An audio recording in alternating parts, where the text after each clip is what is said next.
Sun Tzu, The Art of War. Introduction. Sun Tzu was a native of the Qi state. His art of war brought him to the notice of Ho Lu, king of Wu. Ho Lu said to him, "I have carefully perused your 13 chapters. May I submit your theory of managing soldiers to a slight test?" Sun Tzu replied, "You may." Ho Lu asked, "May the test be applied to women?" The answer was again in the affirmative, so arrangements were made to bring 180 ladies out of the palace. Sun Tzu divided them into 2 companies and placed one of the king's favorite concubines at the head of each. He then bade them all take spears in their hands and addressed them thus: "I presume you know the difference between front and back, right hand and left hand." The girls replied, "Yes." Sun Tzu went on, "When I say eyes front, you must look straight ahead. When I say left turn, you must face towards your left hand. When I say right turn, you must face towards your right hand. When I say about turn, you must face right round towards your back." Again the girls assented. The words of command having been thus explained, he set up the halberds and battle axes in order to begin the drill. Then, to the sound of drums, he gave the order right turn. But the girls only burst out laughing. Sun Tzu said, "If words of command are not clear and distinct, if orders are not thoroughly understood, then the general is to blame." So he started drilling them again, and this time gave the order left turn, whereupon the girls once more burst into fits of laughter. Sun Tzu: "If words of command are not clear and distinct, if orders are not thoroughly understood, the general is to blame. But if his orders are clear and the soldiers nevertheless disobey, then it is the fault of their officers." So saying, he ordered the leaders of the 2 companies to be beheaded. Now the king of Wu was watching the scene from the top of a raised pavilion, and when he saw that his favorite concubines were about to be executed, he was greatly alarmed and hurriedly sent down the following message: "We are now quite satisfied as to our general's ability to handle troops. If we are bereft of these 2 concubines, our meat and drink will lose their savor. It is our wish that they shall not be beheaded." Sun Tzu replied, "Having once received His Majesty's commission to be the general of his forces, there are certain commands of His Majesty which, acting in that capacity, I am unable to accept." Accordingly, he had the 2 leaders beheaded, and straightway installed the pair next in order as leaders in their place. When this had been done, the drum was sounded for the drill once more, and the girls went through all the evolutions, turning to the right or to the left, marching ahead or wheeling back, kneeling or standing, with perfect accuracy and precision, not venturing to utter a sound. Then Sun Tzu sent a messenger to the king saying, "Your soldiers, sire, are now properly drilled and disciplined, and ready for your Majesty's inspection. They can be put to any use that their sovereign may desire. Bid them go through fire and water, and they will not disobey." But the king replied, "Let our general cease drilling and return to camp. As for us, we have no wish to come down and inspect the troops." Thereupon Sun Tzu said, "The king is only fond of words, and cannot translate them into deeds." After that, Ho Lu saw that Sun Tzu was one who knew how to handle an army, and finally appointed him general. In the west, he defeated the Chu state and forced his way into Ying, the capital. To the north, he put fear into the states of Qi and Qin, and spread his fame abroad amongst the feudal princes. And Sun Tzu shared in the might of the king. Chapter 1: Laying Plans. Sun Tzu said, "The art of war is of vital importance to the state. It is a matter of life and death, a road either to safety or to ruin. Hence it is a subject of inquiry which can on no account be neglected. The art of war, then, is governed by 5 constant factors to be taken into account in one's deliberations when seeking to determine the conditions obtaining in the field. These are 1. The moral law, 2. Heaven, 3. Earth, 4. The commander, 5. Method and discipline. The moral law causes the people to be in complete accord with their ruler, so that they will follow him regardless of their lives, undismayed by any danger. Heaven signifies night and day, cold and heat, times and seasons. Earth comprises distances, great and small, danger and security, open ground and narrow passes, the chances of life and death. The commander stands for the virtues of wisdom, sincerity, benevolence, courage, and strictness. By method and discipline are to be understood the marshalling of the army in its proper subdivisions, the graduations of rank among the officers, the maintenance of roads by which supplies may reach the army, and the control of military expenditure. These 5 heads should be familiar to every general. He who knows them will be victorious. He who knows them not will fail. Therefore, in your deliberations, when seeking to determine the military conditions, let them be made the basis of a comparison in this wise: which of the 2 sovereigns is imbued with the moral law? Which of the 2 generals has most ability?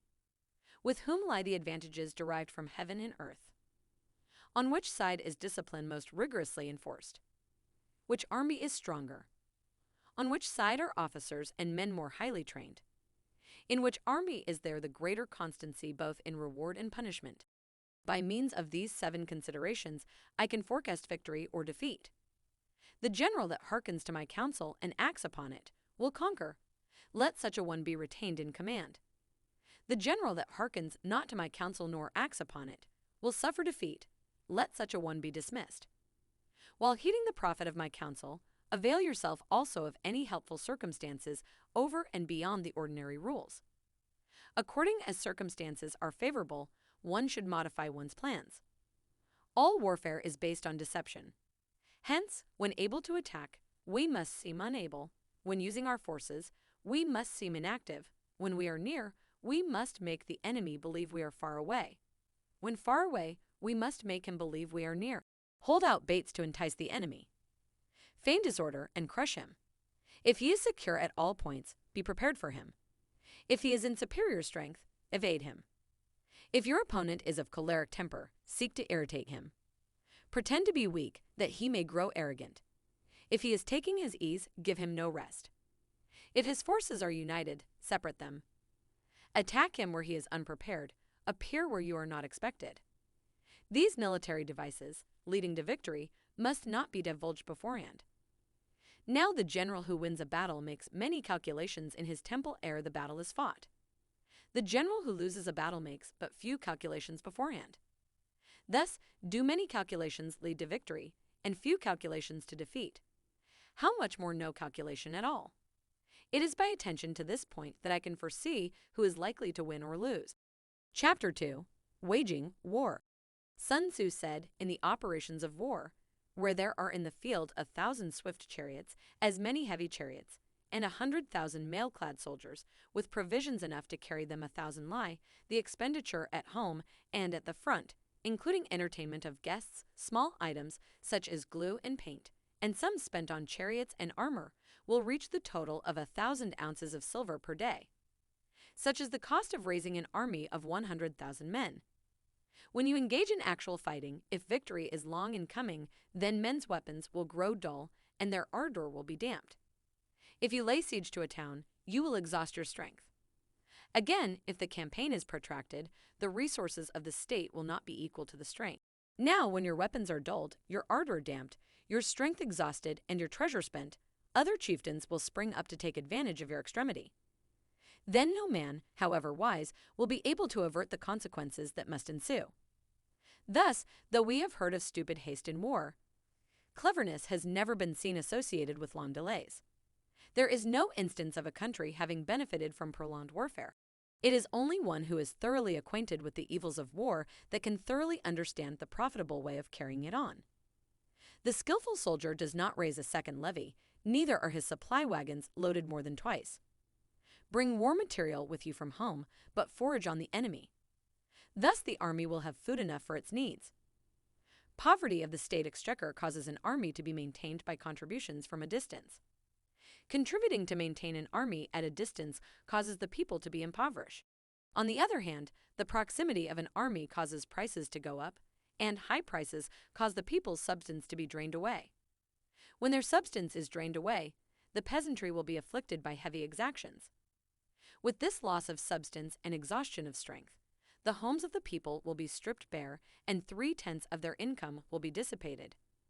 While government expenses for broken chariots, worn-out horses, breastplates and helmets, bows and arrows, spears and shields, protective mantles, draft oxen, and heavy wagons will amount to 4/10 of its total revenue.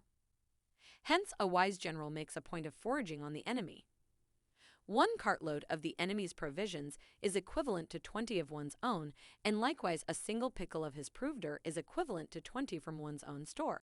Now, in order to kill the enemy, our men must be roused to anger. That there may be advantage from defeating the enemy, they must have their rewards. Therefore, in chariot fighting, when 10 or more chariots have been taken, those should be rewarded who took the first. Our own flags should be substituted for those of the enemy, and the chariots mingled and used in conjunction with ours. The captured soldiers should be kindly treated and kept. This is called using the conquered foe to augment one's own strength. In war, then, let your great object be victory, not lengthy campaigns. Thus it may be known that the leader of armies is the arbiter of the people's fate, the man on whom it depends whether the nation shall be in peace or in peril. Chapter 3. Attack by Stratagem. Sun Tzu said, in the practical art of war, the best thing of all is to take the enemy's country whole and intact. To shatter and destroy it is not so good. So, too, it is better to capture an army entire than to destroy it, to capture a regiment, a detachment, or a company entire than to destroy them. Hence, to fight and conquer in all your battles is not supreme excellence. Supreme excellence consists in breaking the enemy's resistance without fighting. Thus, the highest form of generalship is to balk the enemy's plans. The next best is to prevent the junction of the enemy's forces. The next in order is to attack the enemy's army in the field, and the worst policy of all is to besiege walled cities. The rule is not to besiege walled cities if it can possibly be avoided. The preparation of mantlets, movable shelters, and various implements of war will take up 3 whole months, and the piling up of mounds over against the walls will take 3 months more. The general, unable to control his irritation, will launch his men to the assault like swarming ants, with the result that 1/3 of his men are slain, while the town still remains untaken. Such are the disastrous effects of a siege.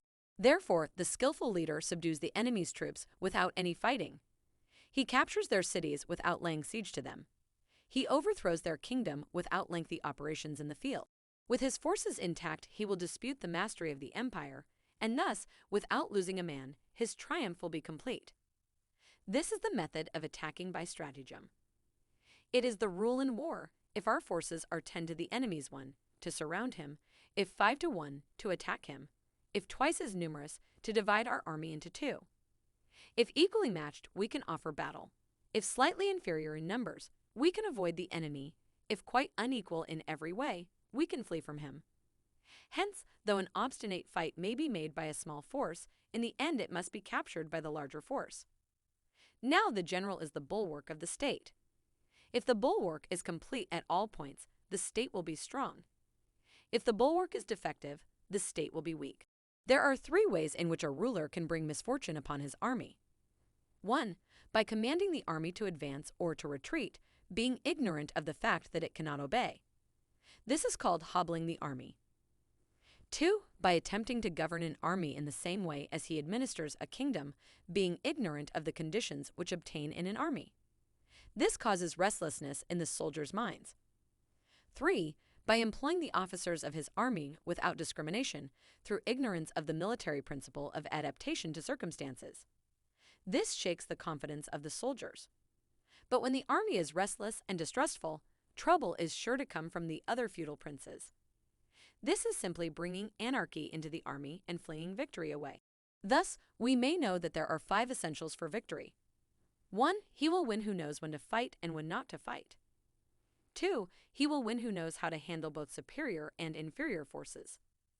3. He will win whose army is animated by the same spirit throughout all its ranks. 4. He will win who prepared himself, waits to take the enemy unprepared. 5. He will win who has military capacity and is not interfered with by the sovereign. Victory lies in the knowledge of these 5 points. Hence the saying, if you know the enemy and know yourself, you need not fear the result of 100 battles. If you know yourself but not the enemy, for every victory gained you will also suffer a defeat. If you know neither the enemy nor yourself, you will succumb in every bout. Chapter 4. Tactical Dispositions. Sun Tzu said, the good fighters of old first put themselves beyond the possibility of defeat, and then waited for an opportunity of defeating the enemy. To secure ourselves against defeat lies in our own hands, but the opportunity of defeating the enemy is provided by the enemy himself. Thus, the good fighter is able to secure himself against defeat, but cannot make certain of defeating the enemy. Hence the saying, one may know how to conquer without being able to do it. Security against defeat implies defensive tactics. Ability to defeat the enemy means taking the offensive. Standing on the defensive indicates insufficient strength. Attacking, a superabundance of strength. The general who is skilled in defense hides in the most secret recesses of the earth. He who is skilled in attack flashes forth from the topmost heights of heaven. Thus, on the one hand, we have ability to protect ourselves. On the other, a victory that is complete. To see victory only when it is within the ken of the common herd is not the acme of excellence. Neither is it the acme of excellence if you fight and conquer, and the whole empire says, "Well done." To lift an autumn hair is no sign of great strength. To see the sun and moon is no sign of sharp sight. To hear the noise of thunder is no sign of a quick ear. What the ancients called a clever fighter is one who not only wins, but excels in winning with ease. Hence his victories bring him neither reputation for wisdom, nor credit for courage. He wins his battles by making no mistakes. Making no mistakes is what establishes the certainty of victory, for it means conquering an enemy that is already defeated. Hence the skillful fighter puts himself into a position which makes defeat impossible, and does not miss the moment for defeating the enemy. Thus it is that in war the victorious strategist only seeks battle after the victory has been won, whereas he who is destined to defeat first fights and afterwards looks for victory.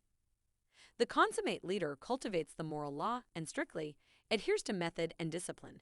Thus, it is in his power to control success. In respect of military method, we have, firstly, measurement, secondly, estimation of quantity, thirdly, calculation, fourthly, balancing of chances, fifthly, victory. Measurement owes its existence to earth. Estimation of quantity to measurement, calculation to estimation of quantity, balancing of chances to calculation, and victory to balancing of chances. A victorious army opposed to a routed one is as a pound's weight placed in the scale against a single grain.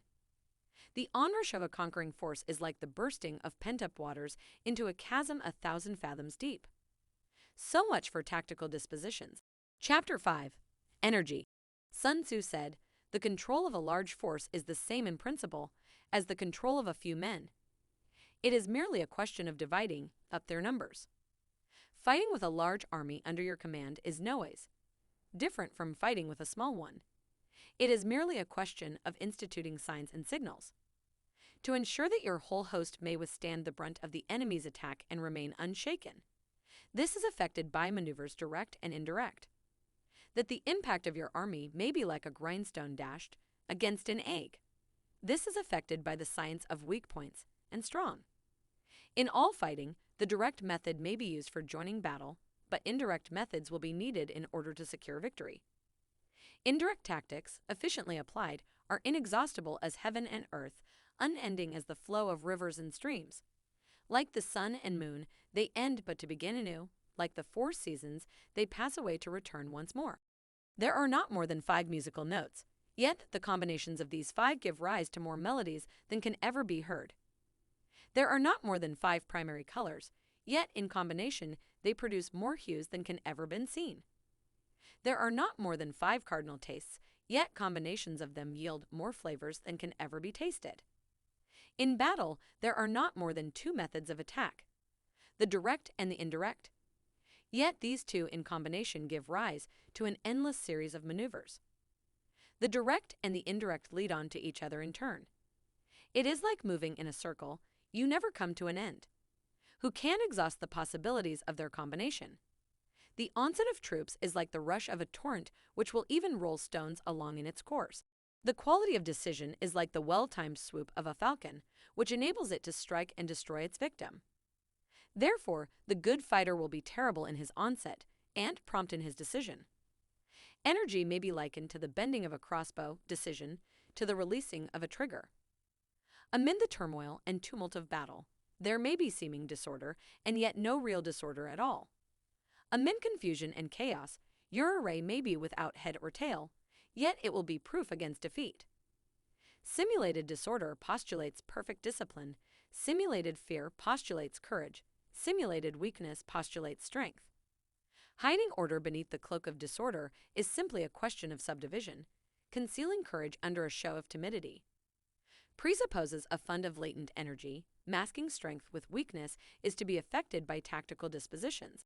Thus, one who is skillful at keeping the enemy on the move maintains deceitful appearances, according to which the enemy will act.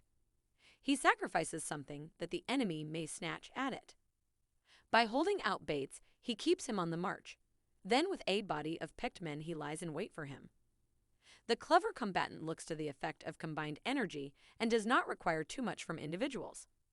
Hence his ability to pick out the right men and to utilize combined energy. When he utilizes combined energy, his fighting men become as it were like unto rolling logs or stones. For it is the nature of a log or stone to remain motionless on level ground, and to move when on a slope, if four-cornered, to come to a standstill, but if round-shaped, to go rolling down. Thus the energy developed by good fighting men is as the momentum of a round stone rolled down a mountain thousands of feet in height. So much on the subject of energy. Chapter 6. Weak Points and Strong. Sun Tzu said, "Whoever is first in the field and awaits the coming of the enemy will be fresh for the fight. Whoever is second in the field and has to hasten to battle will arrive exhausted." Therefore, the clever combatant imposes his will on the enemy, but does not allow the enemy's will to be imposed on him. By holding out advantages to him, he can cause the enemy to approach of his own accord. Or, by inflicting damage, he can make it impossible for the enemy to draw near. If the enemy is taking his ease, he can harass him. If well supplied with food, he can starve him out. If quietly encamped, he can force him to move. Appear at points which the enemy must hasten to defend. March swiftly to places where you are not expected. An army may march great distances without distress if it marches through country where the enemy is not. You can be sure of succeeding in your attacks if you only attack places which are undefended. You can ensure the safety of your defense if you only hold positions that cannot be attacked. Hence that general is skillful in attack whose opponent does not know what to defend, and he is skillful in defense whose opponent does not know what to attack. O divine art of subtlety and secrecy! Through you we learn to be invisible, through you inaudible, and hence we can hold the enemy's fate in our hands. You may advance and be absolutely irresistible if you make for the enemy's weak points. You may retire and be safe from pursuit if your movements are more rapid than those of the enemy. If we wish to fight, the enemy can be forced to an engagement, even though he be sheltered behind a high rampart and a deep ditch. All we need to do is to attack some other place that he will be obliged to relieve. If we do not wish to fight, we can prevent the enemy from engaging us even though the lines of our encampment be merely traced out on the ground. All we need to do is to throw something odd and unaccountable in his way. By discovering the enemy's dispositions and remaining invisible ourselves, we can keep our forces concentrated, while the enemy's must be divided. We can form a single united body, while the enemy must split up into fractions. Hence there will be a whole pitted against separate parts of a whole, which means that we shall be many to the enemy's few.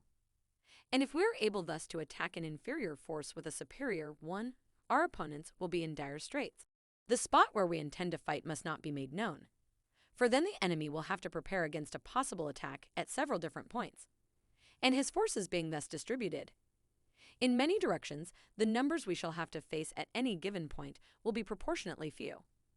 For should the enemy strengthen his van, he will weaken his rear. Should he strengthen his rear, he will weaken his van.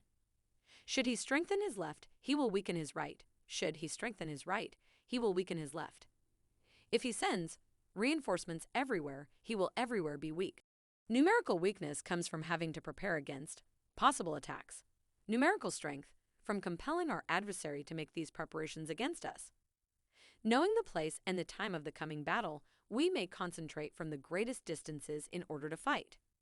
But if neither time nor place be known, then the left wing will be impotent to succor the right equally impotent to succor the left, the van unable to relieve the rear, or the rear to support the van.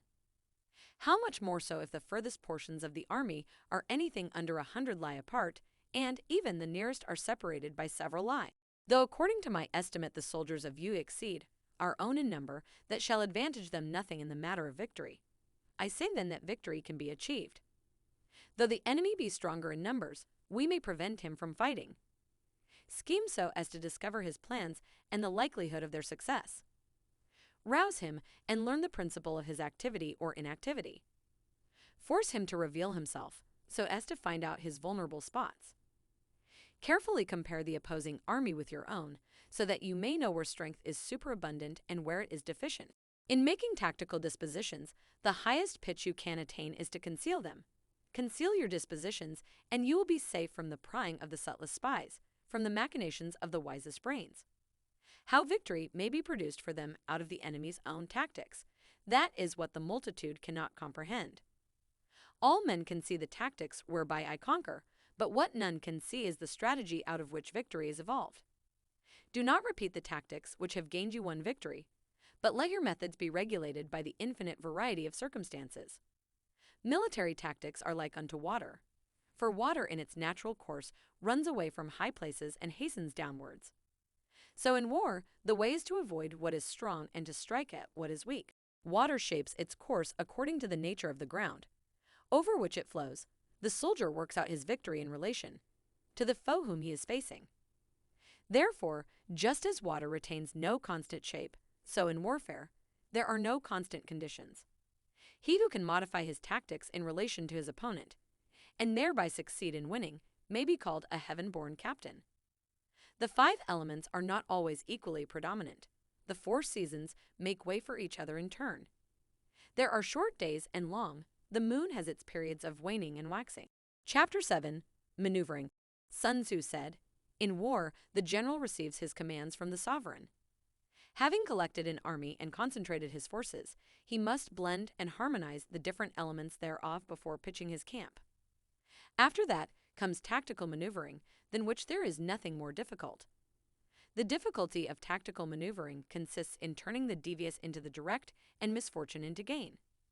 Thus, to take a long and circuitous route after enticing the enemy out of the way, and those starting after him to contrive to reach the goal before him, shows knowledge of the artifice of deviation. Maneuvering with an army is advantageous, with an undisciplined multitude, most dangerous. If you set a fully equipped army in march in order to snatch an advantage, the chances are that you will be too late. On the other hand, to detach a flying column for the purpose involves the sacrifice of its baggage and stores. Thus, if you order your men to roll up their buff coats and make forced marches without halting day or night, covering double the usual distance at a stretch, doing 100 li, in order to wrest an advantage, the leaders of all your 3 divisions will fall into the hands of the enemy. The stronger men will be in front, the jaded ones will fall behind, and on this plan only 1/10 of your army will reach its destination. If you march 50 li in order to outmaneuver the enemy, you will lose the leader of your first division, and only half your force will reach the goal. If you march 30 li with the same object, 2/3 of your army will arrive. We may take it then that an army without its baggage train is lost, without provisions it is lost, without bases of supply it is lost. We cannot enter into alliances until we are acquainted with the designs of our neighbors. We are not fit to lead an army on the march unless we are familiar with the face of the country, its mountains and forests, its pitfalls and precipices, its marshes and swamps. We shall be unable to turn natural advantage to account unless we make use of local guides. In war, practice dissimulation, and you will succeed. Move only if there is a real advantage to be gained. Whether to concentrate or to divide your troops must be decided by circumstances. Let your rapidity be that of the wind, your compactness that of the forest. In raiding and plundering be like fire, in immovability like a mountain. Let your plans be dark and impenetrable as night, and, when you move, fall like a thunderbolt. When you plunder a countryside, let the spoil be divided amongst your men. When you capture new territory, cut it up into allotments for the benefit of the soldiery. Ponder and deliberate before you make a move. He will conquer who has learnt the artifice of deviation. Such is the art of maneuvering. The Book of Army Management says, "On the field of battle, the spoken word does not carry far enough. Hence the institution of gongs and drums. Nor can ordinary objects be seen clearly enough, hence the institution of banners and flags. Gongs and drums, banners and flags, are means whereby the ears and eyes of the host may be focused on one particular point. The host thus forming a single united body, it is impossible, either for the brave to advance alone, or for the cowardly to retreat alone. This is the art of handling large masses of men. In night fighting, then, make much use of signal fires and drums, and in fighting by day, of flags and banners, as a means of influencing the ears and eyes of your army. A whole army may be robbed of its spirit. A commander-in-chief may be robbed of his presence of mind. Now a soldier's spirit is keenest in the morning, by noonday it has begun to flag, and in the evening his mind is bent only on returning to camp. A clever general, therefore, avoids an army when its spirit is keen, but attacks it when it is sluggish and inclined to return. This is the art of studying moods. Disciplined and calm, to await the appearance of disorder and hubbub amongst the enemy. This is the art of retaining self-possession, to be near the goal while the enemy is still far from it, to wait. At ease while the enemy is toiling and struggling, to be well fed while the enemy is famished. This is the art of husbanding one's strength. To refrain from intercepting an enemy whose banners are in perfect order. To refrain from attacking an army drawn up in calm and confident array. This is the art of studying circumstances. It is a military axiom not to advance uphill against the enemy, nor to oppose him when he comes downhill. Do not pursue an enemy who simulates flight. Do not attack soldiers whose temper is keen. Do not swallow bait offered by the enemy. Do not interfere with an army that is returning home. When you surround an army, leave an outlet free. Do not press a desperate foe too hard. Such is the art of warfare. Chapter 8, Variation in Tactics.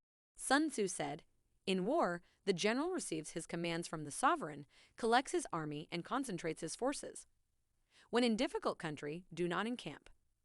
In country where high roads intersect, join hands with your allies. Do not linger in dangerously isolated positions. In hemmed-in situations, you must resort to stratagem. In a desperate position, you must fight. There are roads which must not be followed, armies which must not be attacked, towns which must not be besieged, positions which must not be contested, commands of the sovereign which must not be obeyed." The general who thoroughly understands the advantages that accompany variation of tactics knows how to handle his troops. The general who does not understand these may be well acquainted with the configuration of the country, yet he will not be able to turn his knowledge to practical account. So, the student of war who is unversed in the art of varying his plans, even though he be acquainted with the 5 advantages, will fail to make the best use of his men. Hence, in the wise leader's plans, considerations of advantage and of disadvantage will be blended together. If our expectation of advantage be tempered in this way, we may succeed in accomplishing the essential part of our schemes. If, on the other hand, in the midst of difficulties we are always ready to seize an advantage, we may extricate ourselves from misfortune, reduce the hostile chiefs by inflicting damage on them, make trouble for them, and keep them constantly engaged, hold out specious allurements, and make them rush to any given point. The art of war teaches us to rely not on the likelihood of the enemy's not coming, but on our own readiness to receive him. Not on the chance of his not attacking, but rather on the fact that we have made our position unassailable. There are 5 dangerous faults which may affect a general. 1. Recklessness, which leads to destruction. 2. Cowardice, which leads to capture. 3. A hasty temper, which can be provoked by insults. 4. A delicacy of honor, which is sensitive to shame. 5. Over-solicitude for his men, which exposes him to worry and trouble. These are the 5 besetting sins of a general, ruinous to the conduct of war. When an army is overthrown and its leader slain, the cause will surely be found among these 5 dangerous faults. Let them be a subject of meditation. Chapter 9. The Army on the March. Sun Tzu said, "We come now to the question of encamping the army and observing signs of the enemy. Pass quickly over mountains and keep in the neighborhood of valleys. Camp in high places, facing the sun. Do not climb heights in order to fight. So much for mountain warfare. After crossing a river, you should get far away from it. When an invading force crosses a river in its onward march, do not advance to meet it in midstream. It will be best to let half the army get across and then deliver your attack. If you are anxious to fight, you should not go to meet the invader near a river which he has to cross. Moor your craft higher up than the enemy and facing the sun. Do not move upstream to meet the enemy. So much for river warfare. In crossing salt marshes, your sole concern should be to get over them quickly without any delay. If forced to fight in a salt marsh, you should have water and grass near you and get your back to a clump of trees. So much for operations in salt marshes.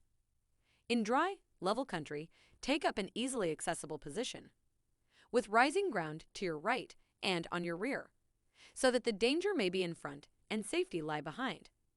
So much for campaigning in flat country. These are the 4 useful branches of military knowledge which enabled the Yellow Emperor to vanquish 4 several sovereigns.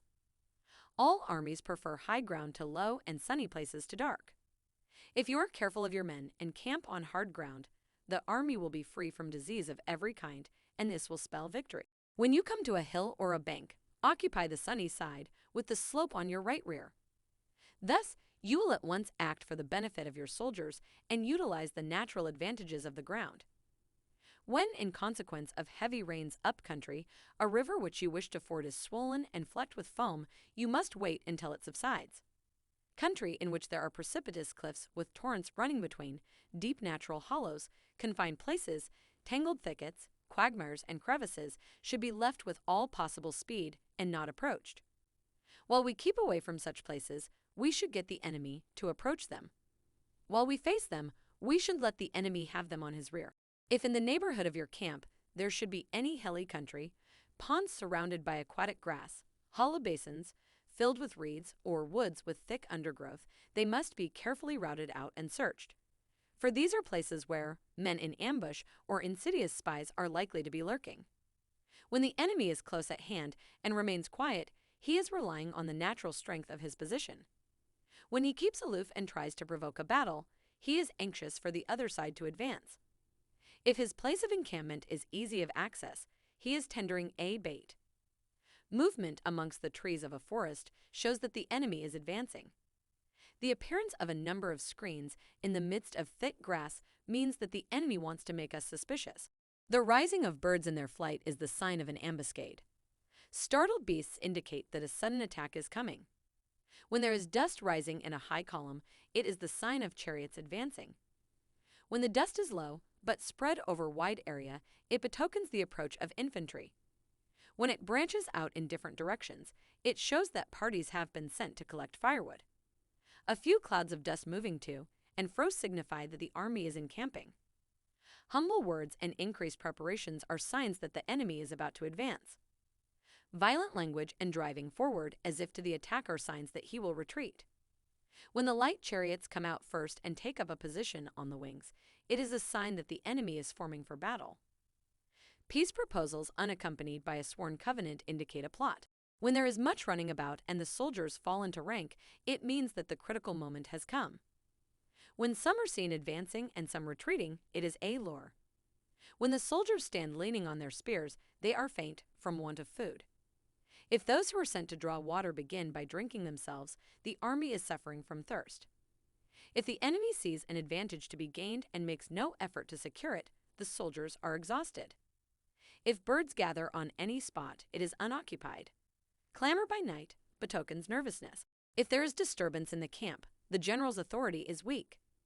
If the banners and flags are shifted about, sedition is afoot. If the officers are angry, it means that the men are weary. When an army feeds its horses with grain and kills its cattle for food, and when the men do not hang their cooking pots over the camp fires, showing that they will not return to their tents, you may know that they are determined to fight to the death.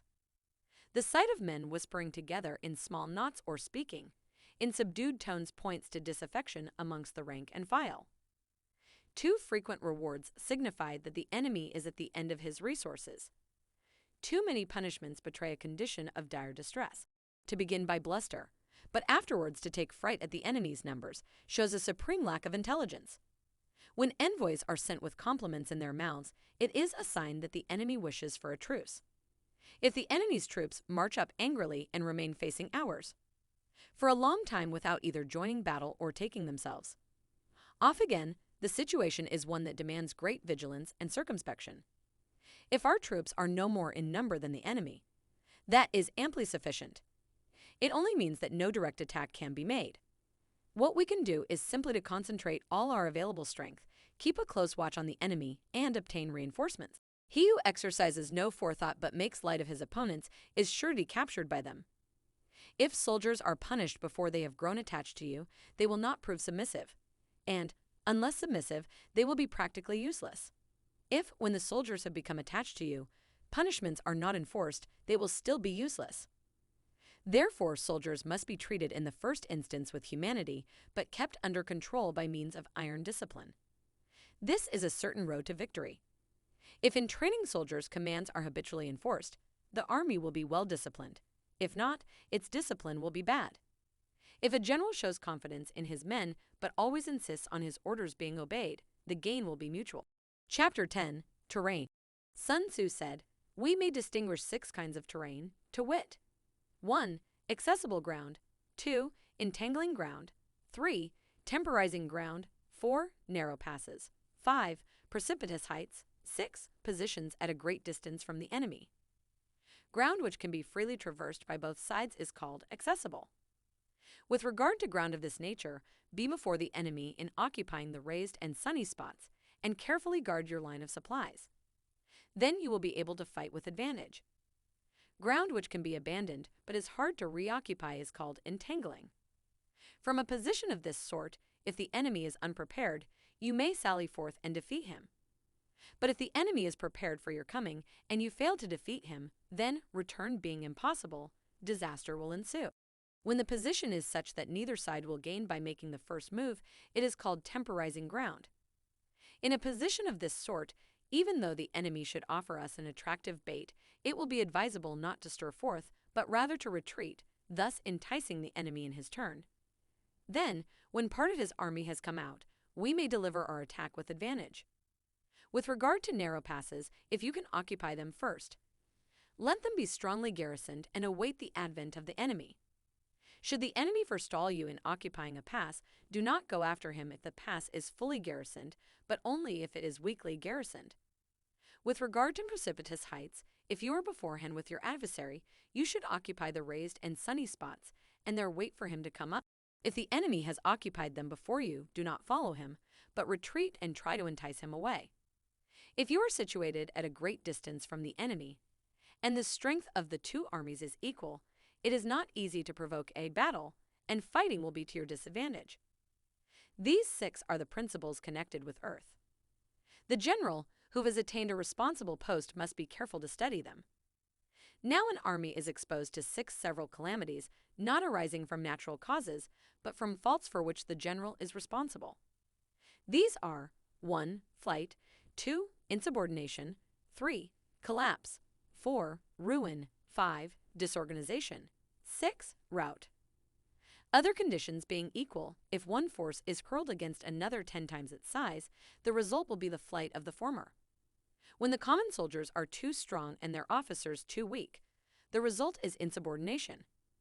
When the officers are too strong and the common soldiers too weak, the result is collapse.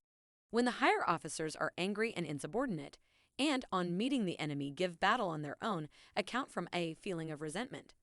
Before the commander-in-chief can tell whether or not he is in a position to fight, the result is ruin.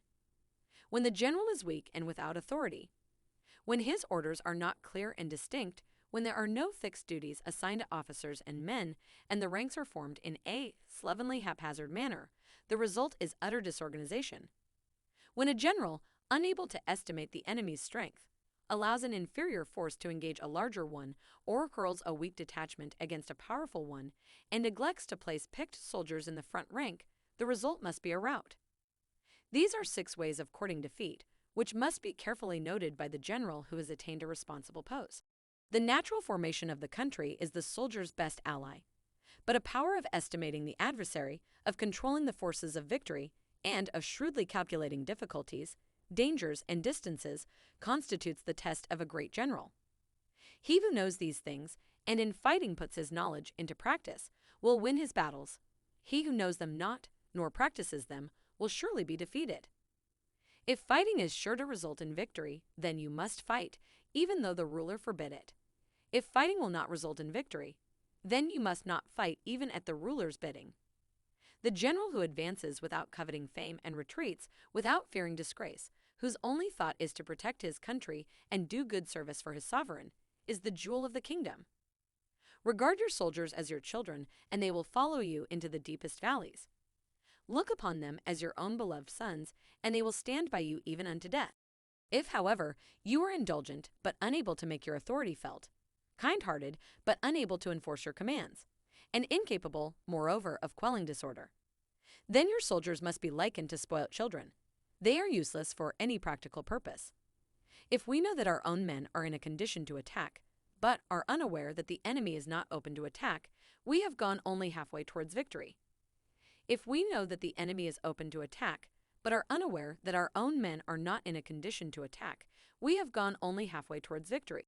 If we know that the enemy is open to attack, and also know that our men are in a condition to attack, but are unaware that the nature of the ground makes fighting impracticable, we have still gone only halfway towards victory. Hence, the experienced soldier, once in motion, is never bewildered.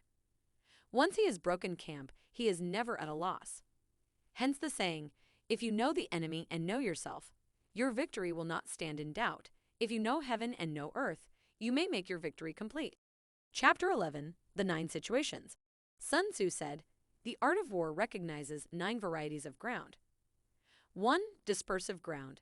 2. Facile ground. 3. Contentious ground. 4. Open ground. 5. Ground of intersecting highways. 6. Serious ground. 7. Difficult ground. 8. Hemmed-in ground. 9. Desperate ground.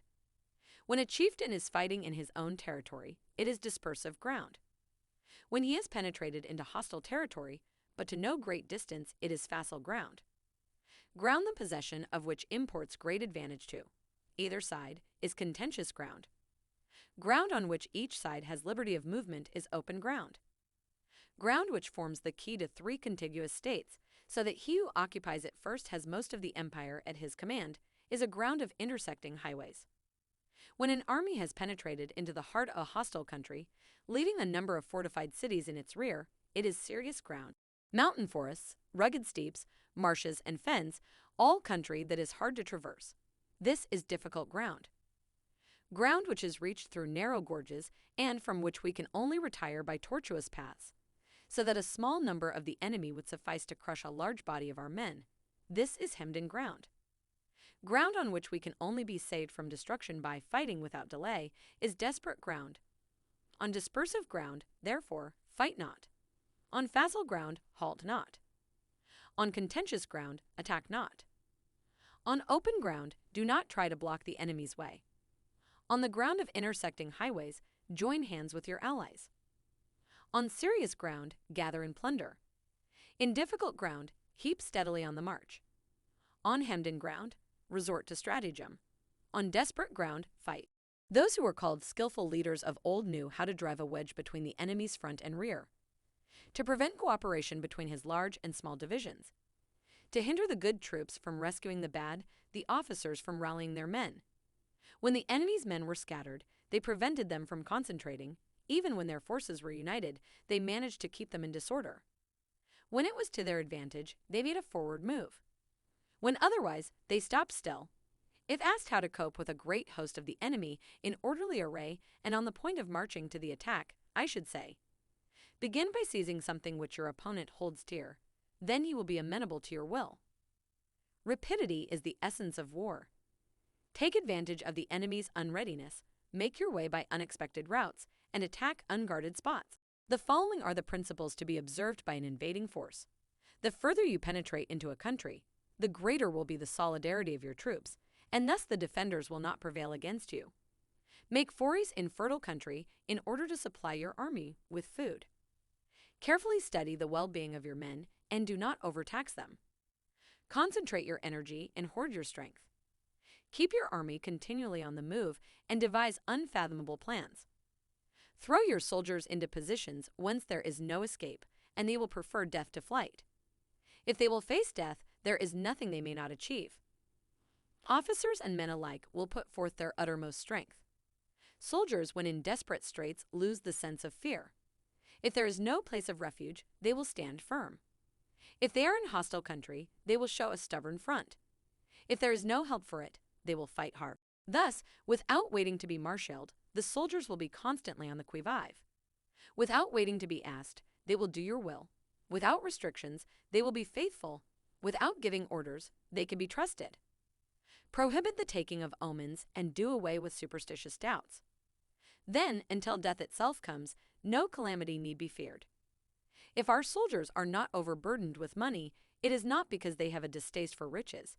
If their lives are not unduly long, it is not because they are disinclined to longevity. On the day they are ordered out to battle, your soldiers may weep, those sitting up bedewing their garments, and those lying down letting the tears run down their cheeks. But let them once be brought to bay, and they will display the courage of a Chu or a Kui. The skillful tactician may be likened to the Shuijian. Now the Shuijian is a snake that is found in the Xiechang Mountains.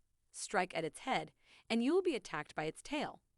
Strike at its tail, and you will be attacked by its head. Strike at its middle, and you will be attacked by head and tail both. Asked if an army can be made to imitate the Shuijian, I should answer yes. For the men of Wu and the men of Yu are enemies. Yet if they are crossing a river in the same boat and are caught by a storm, they will come to each other's assistance just as the left hand helps the right. Hence it is not enough to put one's trust in the tethering of horses and the burying of chariot wheels in the ground. The principle on which to manage an army is to set up one standard of courage which all must reach. How to make the best of both strong and weak, that is a question involving the proper use of ground. Thus, the skillful general conducts his army just as though he were leading a single man, willy-nilly, by the hand. It is the business of a general to be quiet and thus ensure secrecy, upright and just, and thus maintain order. He must be able to mystify his officers and men by false reports and appearances, and thus keep them in total ignorance. By altering his arrangements and changing his plans, he keeps the enemy without definite knowledge. By shifting his camp and taking circuitous routes, he prevents the enemy from anticipating his purpose. At the critical moment, the leader of an army acts like one who has climbed up a height and then kicks away the ladder behind him. He carries his men deep into hostile territory before he shows his hand. He burns his boats and breaks his cooking pots. Like a shepherd driving a flock of sheep, he drives his men this way and that, and nothing knows whither he is going, to muster his host and bring it into danger. This may be termed the business of the general. The different measures suited to the 9 varieties of ground, the expediency of aggressive or defensive tactics, and the fundamental laws of human nature. These are things that must most certainly be studied. When invading hostile territory, the general principle is that penetrating deeply brings cohesion. Penetrating but a short way means dispersion. When you leave your own country behind and tank your army across neighborhood territory, you find yourself on critical ground. When there are means of communication on all 4 sides, the ground is one of intersecting highways. When you penetrate deeply into a country, it is serious ground. When you penetrate but a little way, it is facile ground. When you have the enemy's strongholds on your rear and narrow passes in front, it is hemmed-in ground. When there is no place of refuge at all, it is desperate ground. Therefore, on dispersive ground, I would inspire my men with unity of purpose. On facile ground, I would see that there is close connection between all parts of my army. On contentious ground, I would hurry up my rear. On open ground, I would keep a vigilant eye on my defenses. On ground of intersecting highways, I would consolidate my alliances.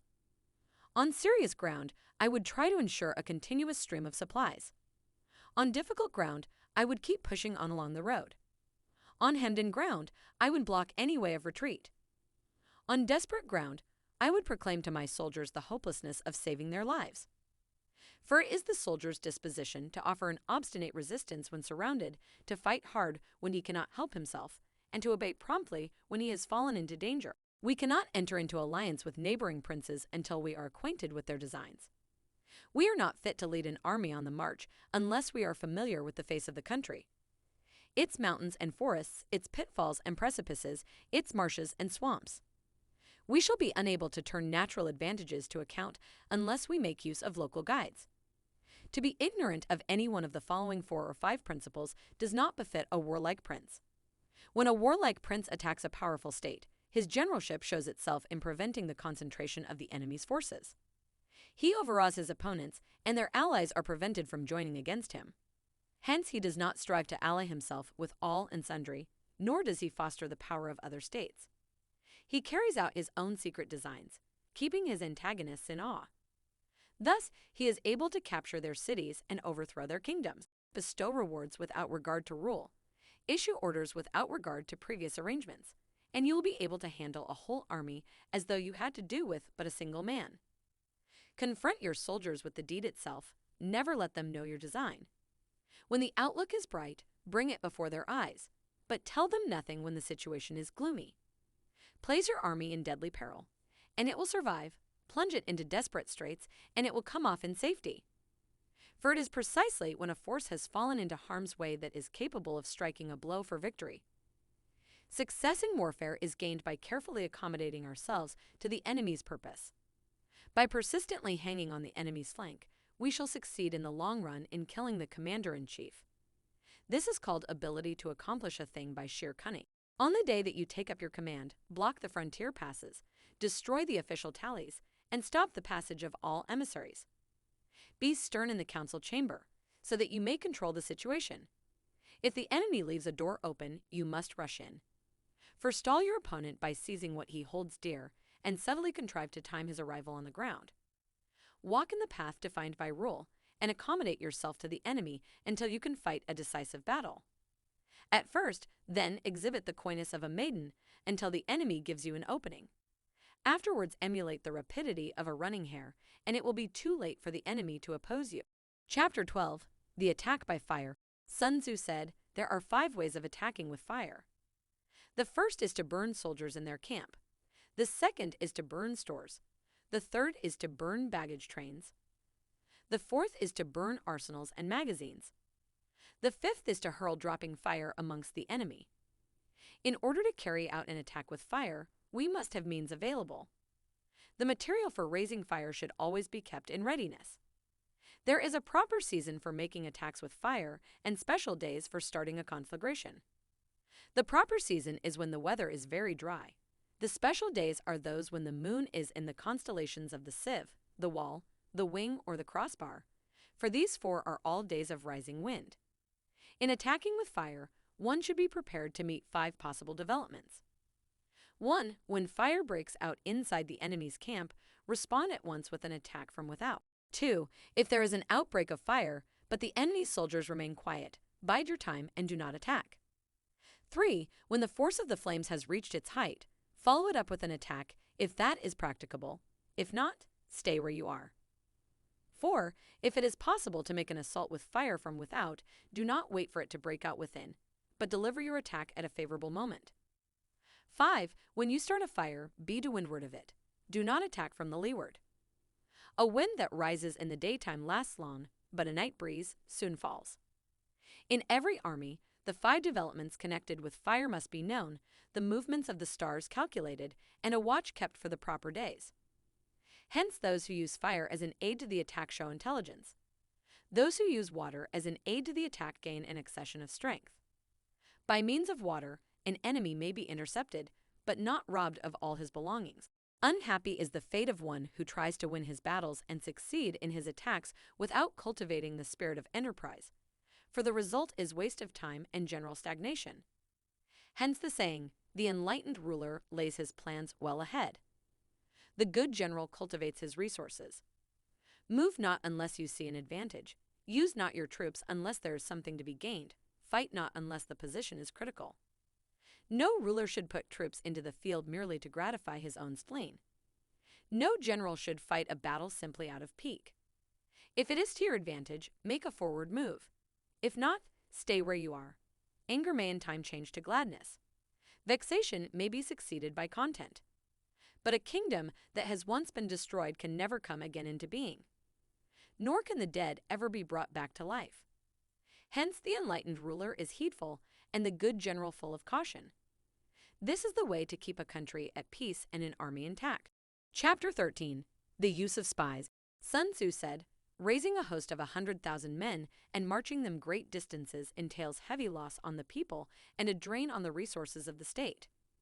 The daily expenditure will amount to 1,000 ounces of silver. There will be commotion at home and abroad, and men will drop down exhausted on the highways.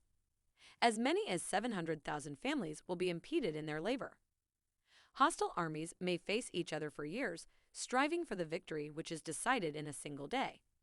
This being so, to remain in ignorance of the enemy's condition simply because one grudges the outlay of 100 ounces of silver in honors and emoluments is the height of inhumanity. One who acts thus is no leader of men, no present help to his sovereign, no master of victory. Thus, what enables the wise sovereign and the good general to strike and conquer and achieve things beyond the reach of ordinary men is foreknowledge. Now, this foreknowledge cannot be elicited from spirits. It cannot be obtained inductively from experience, nor by any deductive calculation. Knowledge of the enemy's dispositions can only be obtained from other men.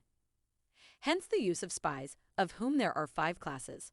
1. Local spies. 2. Inward spies. 3. Converted spies. 4. Doomed spies. 5. Surviving spies. When these 5 kinds of spy are all at work, none can discover the secret system. This is called divine manipulation of the threads. It is the sovereign's most precious faculty. Having local spies means employing the services of the inhabitants of a district. Having inward spies, making use of officials of the enemy. Having converted spies, getting hold of the enemy's spies and using them for our own purposes. Having doomed spies, doing certain things openly for purposes of deception and allowing our own spies to know of them and report them to the enemy. Surviving spies, finally, are those who bring back news from the enemy's camp. Hence it is that with none in the whole army are more intimate relations to be maintained than with spies. None should be more liberally rewarded. In no other business should greater secrecy be preserved. Spies cannot be usefully employed without a certain intuitive sagacity. They cannot be properly managed without benevolence and straightforwardness. Without subtle ingenuity of mind, one cannot make certain of the truth of their reports. Be subtle, and use your spies for every kind of business.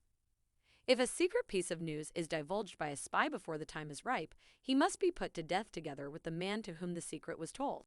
Whether the object be to crush an army, to storm a city, or to assassinate an individual, it is always necessary to begin by finding out the names of the attendants, the aides de camp, the doorkeepers, and sentries of the general in command. Our spies must be commissioned to ascertain these. The enemy's spies who have come to spy on us must be sought out, tempted with bribes, led away, and comfortably housed. Thus, they will become converted spies and available for our service. It is through the information brought by the converted spy that we are able to acquire and employ local and inward spies. It is owing to his information, again, that we can cause the doomed spy to carry false tidings to the enemy. Lastly, it is by his information that the surviving spy can be used on appointed occasions. The end and aim of spying in all its 5 varieties is knowledge of the enemy, and this knowledge can only be derived, in the first instance, from the converted spy. Hence, it is essential that the converted spy be treated with the utmost liberality. Of old, the rise of the Yin dynasty was due to Aichi, who had served under the Acha. Likewise, the rise of the Chu dynasty was due to Luya, who had served under the Yin. Hence, it is only the enlightened ruler and the wise general who will use the highest intelligence of the army for purposes of spying, and thereby they achieve great results. Spies are a most important element in war, because on them depends an army's ability to move. The end.